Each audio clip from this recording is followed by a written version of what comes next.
Hello guys, in today's video I will be showing you how to fix Twitch not working problem. So the answer is easy, just go to the settings and then scroll down to the apps section and then go to the search and search Twitch and then go to the storage. Here you will find this clear cache option, click on it.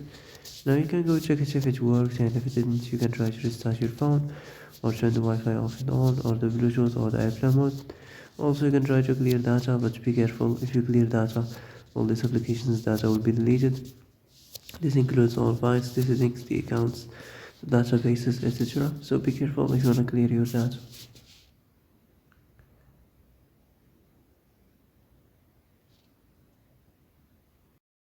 And that's it for today's video. I hope this is the answer you've been looking for. If you like this video, don't forget to like and subscribe, and see you in the next video. Thanks for watching.